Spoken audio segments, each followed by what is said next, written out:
وَأُولَٰئِكَ أَصْحَابُ النَّارِ هُمْ فِيهَا خَالِدُونَ.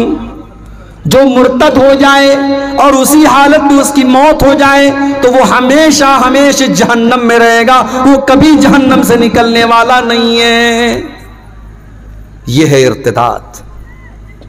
اور آپ جانتے ہیں اللہ کے نبی نے ایک حدیث میں نقشہ کھینچا ہے مسلمانوں کی حالت کا، اور ایسا نقشہ کھینچا ہے اللہ کے نبی صلی اللہ علیہ وسلم نے، ایسا لگ رہا ہے کہ اللہ کے نبی دیکھ رہے ہیں کہ مسلمانوں کے ساتھ کیا ہونے والا ہے.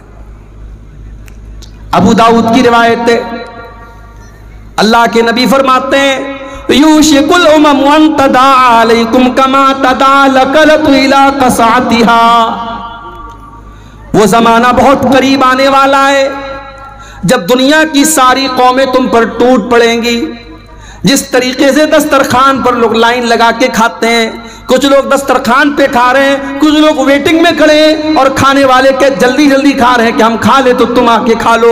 اے مسلمانوں، تمہیں مارنے کے لیے، تمہیں ذلیل کرنے کے لیے، تمہیں رسوا کرنے کے لیے دنیا کی ساری قومیں ٹوٹ پڑیں گی. وہ آپس میں کمپٹیشن کریں گی، مقابلہ کریں گی. کوئی دوست نہیں ہے تمہارا، سب دشمن ہو جائیں گے تمہارے. صحابہ نے پوچھا ہے اللہ کے نبی کیا اس وقت ہماری تعداد کم ہوگی، ہماری سنکھیا کم ہوگی؟ آپ نے فرمایا نہیں، بل انتم یومئذ کثیر، تعداد بہت ہوگی. آج مسلمان دنیا میں اربوں کی تعداد میں، تعداد کم نہیں ہے. وَلَكِنَّكُمْ غُثَاءٌ كَغُثَاءِ السَّيْلِ، لیکن تم پانی کے اوپر جو جھاگ ہوتا ہے، جو سیلاب کے اوپر جو بلبلے ہوتے ہیں، جو جھاگ ہوتے ہیں، تم جھاگ کی طرح ہو جاؤ گے. جھاگ، بلبلا جس کی کوئی ویلو نہیں ہوتی، کوئی حیثیت نہیں ہوتی، مسلمانوں تم اس طریقے سے ہو جاؤ. اللہ تبارک و تعالی دشمنوں کے دلوں سے تمہارے روب و دبدبا کو، تمہارے ڈر کو، تمہارے بھے کو نکال دے گا، اور تمہارے دلوں میں اللہ تبارک و تعالی کمزوری ڈال دے گا، وہن ڈال دے گا. صحابہ نے پوچھا ہے اللہ کے نبی کون سی کمزوری ڈال دے گا؟ آپ نے فرمایا حب الدنیا و کراہیت الموت. تمہیں دنیا سے بہت پیار ہو جائے گا، دنیا سے بہت محبت ہو جائے گی، اور موت سے بہت زیادہ کراہیت کرنے لگو گے. موت تمہیں ناپسند ہو جائے گی اور دنیا بہت محبوب ہو جائے گی. یہ بہت بڑی بیماری ہے جو اللہ تمہارے دلوں میں ڈال دے گا. آج آپ غور کیجئے میرے بھائی، یعنی آج وہ حالات ہیں کہ ہمیں اپنی قوم کی لڑکیوں کو یہ بتانا پڑ رہا ہے کہ اسلام بہت اچھا دین ہے، تم اسلام کو چھوڑ کے مت جاؤ، تم مرتد مت ہو. ہمیں آج اپنی قوم کی بیٹیوں کو یہ بتانا پڑ رہا ہے. کیا اس سے بڑھ کے شرم کی کوئی بات ہو سکتی ہے میرے بھائی؟ پوری تاریخ میں شاید ایسا دور کبھی نہ آیا ہو جو دور آج ہم اور آپ دیکھ رہے ہیں. مسلمان گھر کی لڑکی، نقاب پہن کے نکلنے والی لڑکی. آپ کے بہار اور بنگال میں تو نقاب کا رواج کم ہے، یو پی کے اندر، مہاراشٹرا کے اندر، ساؤتھ کے اندر تو بہت نقاب چلتا ہے. گھر سے لڑکی سر سے پیر تک نقاب میں نکل رہی ہے، اور باہر اپنے بوائے فرینڈ کے ساتھ، غیر مسلم بوائے فرینڈ کے ساتھ وہ ہوٹل میں پکڑی جاتی ہے. یہ حالات ہیں آج ہماری قوم کے. لیکن ایک بات یاد رکھیے میرے بھائی، اگر ہم مرتد ہو جائیں کیا اس سے اللہ کے دین کی حیثیت پر کوئی فرق پڑ جائے گا؟ کیا اسلام کا کچھ بگڑے گا؟ کیا نعوذ باللہ اللہ کا کچھ بگڑے گا؟ نہیں، اللہ کا کچھ نہیں بگڑے گا، اسلام کا کچھ نہیں بگڑے گا. ارے ہم سب مل کر کے اللہ کی عبادت کریں، نہ تو اللہ کا کوئی فائدہ کر سکتے ہیں، اور نہ سب کافر ہو جائے، مشرک ہو جائے، اللہ کا کچھ بگاڑ سکتے ہیں. حدیث قدسی کے الفاظ ہیں، اللہ کے نبی فرماتے ہیں کہ اللہ تعالیٰ کہتا ہے یا عبادی لو ان اولکم وآخرکم وانسکم وجنکم کانوا علی اتقى قلب رجل واحد منکم ما زاد فی ملکی شیئا. اے میرے بندو، سارے کے سارے انسان اور سارے کے سارے جنات، جتنے پہلے پیدا ہوئے جتنے بعد میں پیدا ہوئے، سب کے سب اگر متقی بن جائیں، پرہیزگار بن جائیں، اللہ سے ڈرنے والے بن جائیں، تب بھی میری حکومت میں کوئی بڑھوتری کرنے والے، کوئی اضافہ کرنے والے، کوئی زیادتی کرنے والے نہیں ہیں. اور اے میرے بندو، سارے کے سارے انسان اور سارے کے سارے جنات، پہلے کے لوگ اور بعد کے لوگ، سب کے سب اگر فاسق و فاجر ہو جائیں، اللہ کے نافرمان ہو جائیں، گنہگار ہو جائیں، ما نقص من ملکی شیئا، میری حکومت میں کوئی کمی آنے والی نہیں ہے، میری بادشاہت میں کوئی کمی آنے والی نہیں ہے۔ اللہ کی سلطنت میں کوئی کمی نہیں آئے گی میرے بھائی، اللہ کو کوئی فرق بھی نہیں پڑے گا۔ اگر ہم مرتد ہو گئے نا، اللہ دوسری قوم کو پیدا کر دے گا۔ اللہ نے فرمایا سورہ مائدہ کی آیت نمبر 54 میں، 54 نمبر کی آیت، یا ایھا الذین آمنو، اے ایمان والو، من یرتد منکم عن دینہ، جو تم میں سے اسلام کو چھوڑ کر کے پلٹ جائے گا، جو مرتد ہو جائے گا، جو اسلام کو چھوڑ دے گا، فسوف یاتی اللہ بقوم یحبهم ویحبونہ، اللہ تعالیٰ ایسی قوم کو پیدا کرے گا جن سے اللہ محبت کرے گا اور وہ بھی اللہ سے محبت کریں گے۔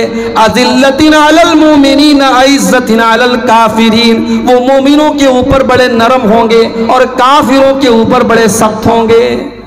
اللہ ایسی قوم کو پیدا کرے گا، یجاہدون فی سبیل اللہ، وہ اللہ کی راہ میں جہاد کریں گے، ولا یخافون لومۃ لائم، اور وہ کسی کی پرواہ نہیں کریں گے، کسی کے برا بھلا کہنے کی، کسی کی ملامت کرنے کی پرواہ نہیں کریں گے۔ اگر ہم مرتد ہو گئے، اللہ کو کوئی فرق نہیں پڑے گا، فرق پڑے گا تو ہمیں پڑے گا۔ جو انسان مرتد ہو جائے گا وہ دین سے بھی جائے گا اور دنیا سے بھی جائے گا۔ اگر اسلامی حکومت ہے تو مرتد کی سزا سزائے موت ہے۔ اللہ کے نبی فرماتے ہیں، صحیح بخاری کی روایت ہے، من بدل دینہ فاقتلوہ، اسلامی حکومت کے اندر اگر کوئی مسلمان مرتد ہو جائے اس کی سزا سزائے موت ہے۔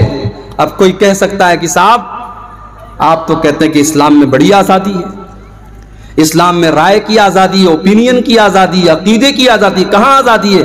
اسلام تو کہہ رہا ہے اگر تم مرتد ہو گئے تو تمہاری گردن مار دی جائے گی۔ اسلام تو بڑا کٹر دین ہے۔ دیکھو، آزادی کی بھی ایک سیما ہوتی ہے۔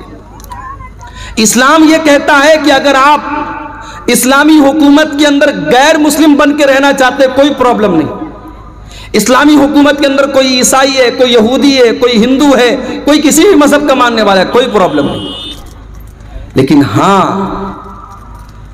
اسلام یہ کہتا ہے کہ جب آپ نے اسلام قبول کر لیا، جب آپ اسلام کے دائرے کے اندر آ گئے تو اب سوچ سمجھ کر کے آئیے، اب آنے کے بعد آپ کو ریٹرن جانے کی اجازت نہیں۔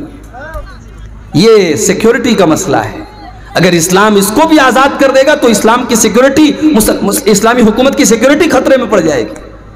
اس لیے اسلام نے یہ کہا کہ اگر کوئی اب کسی مذہب پر چلنا چاہتا ہے، آزادی ہے، لا اکراہ فی الدین، اسلام کے اندر دین کے معاملے میں کوئی زور زبردستی نہیں ہے، مگر جب اسلام کے اندر آ گئے، اب اگر مرتد ہو گئے تو سزائے موت ملے گی۔ اسی لیے اللہ کے نبی فرماتے ہیں، لا یحل دم امرئ مسلم الا باحدى ثلاث، جو بھی مسلمان ایک اللہ کی گواہی دیتا ہے اور جناب محمد رسول اللہ صلی اللہ علیہ وسلم کی رسالت کی گواہی دیتا ہے، اس کی جان لینا جائز نہیں ہے، اس کا قتل جائز نہیں ہے، اس کا خون جائز نہیں ہے، مگر تین حالتوں میں، تین حالتوں میں مسلمان کا خون جائز ہے۔ آپ نے فرمایا السیب الزانی، شادی شدہ مرد یا شادی شدہ عورت اگر زنا کر لے، شادی شدہ اگر زنا کر لے تو اسلام کے اندر سزائے موت ہے۔ دوسری چیز آپ نے فرمایا والنفس بالنفس، جان کے بدلے جان، اگر کسی نے کسی کو قتل کیا ہے تو بدلے میں قصاص میں اس کو بھی قتل کیا جائے گا۔ تیسری چیز والتارک لدینہ المفارق للجماعہ، اسلام کے اندر آنے کے بعد مسلمان اگر مرتد ہو جائے، دین کو چھوڑ دے، اسلام کو چھوڑ دے، اسلامی حکومت کے اندر اس کی سزا سزائے موت ہے۔ اور یہ بھی یاد رکھیے آپ کہ جو مرتد ہو جائے وہ دنیا میں بھی نقصان اٹھائے گا۔ بیوی اگر مرتد ہو گئی، شوہر کے ساتھ رشتہ ختم، شوہر مرتد ہو گیا، بیوی کے ساتھ رشتہ ختم۔ بیٹا اگر مرتد ہو گیا، باپ کی پراپرٹی کا وارث نہیں ہوگا، کوئی بھی اگر مرتد ہو گیا، اسلام کو اس نے چھوڑ دیا، یا اسلامی شریعت کے کسی اصول کا انکار کر دیا، نماز کا انکار کر دیا، روزے کا انکار کر دیا، زکوٰۃ کا انکار کر دیا، حج کا انکار کر دیا، جہنم کا انکار کر دیا، جنت کا انکار کر دیا، نبیوں کا کسی بھی اسلام کے پرنسپل کا، اصول کا اس نے انکار کر دیا، تو وہ مرتد ہو گیا، اور ایسے شخص کی جنازے کی نماز نہیں پڑھی جائے گی۔